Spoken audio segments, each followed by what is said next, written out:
The debate over the government's role in the housing market and what it could mean for Fannie Mae and Freddie Mac. Ever since the housing bubble burst in 2008, the fates of mortgage giants Fannie Mae and Freddie Mac and their problems have loomed large. Today, the Obama administration called in banking executives and others for advice on the issue. Treasury Secretary Timothy Geithner moderated. Fixing this system is one of the most consequential and one of the most complicated economic policy problems we face as a nation. These were avoidable failures, and it is our responsibility to make sure that we create a system that is not vulnerable to these same failures happening again. Fannie and Freddie are government-sponsored enterprises, GSEs, that operated as private companies. They packaged mortgages into securities with a guarantee against default. The goal was to help more Americans afford homes. The companies made huge profits, but when subprime mortgages went bust, they took huge losses, and investors looked to the government to stand behind the guarantees. In September of 2008, then Treasury Secretary Henry Paulson announced a federal takeover. Fannie Mae and Freddie Mac are critical to turning the corner on housing. To date, the rescue has cost the Treasury nearly $150 billion. Republicans have charged Fannie and Freddie promoted irresponsible lending and played a key role in bringing on the recession. Secretary Geithner said today the companies were not the only cause of the crisis, but he pledged fundamental change. Congress did not directly address Fannie and Freddie in the new financial regulation law. Instead, it ordered the administration to come up with a reform plan by January, and Geithner called today for help across party lines.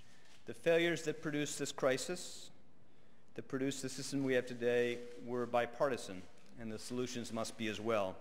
This is a test for Washington. But the shape of any change remains a large question.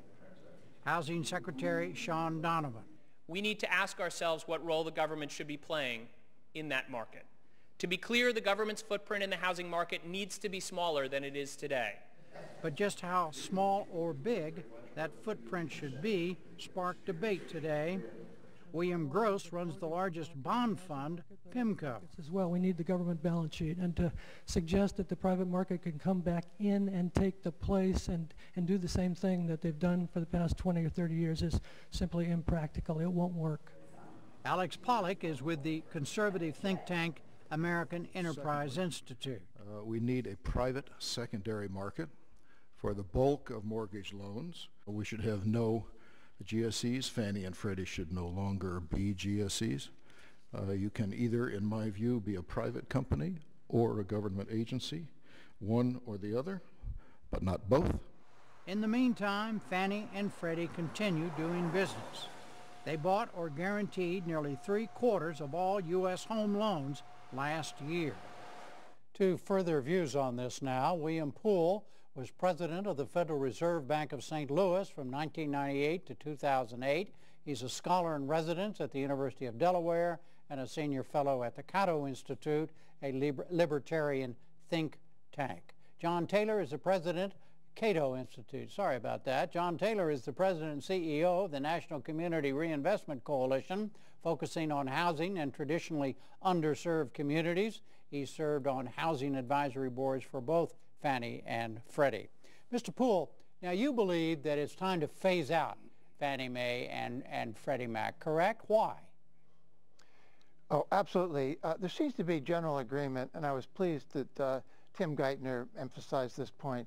They should not be reconstituted as private entities with government support in the background.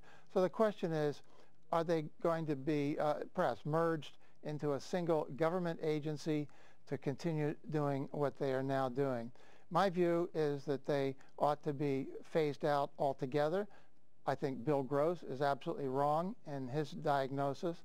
I note that many other countries have Western European, Canada, for example, do not have intermediaries like this, and their markets work just fine. So we can do without them.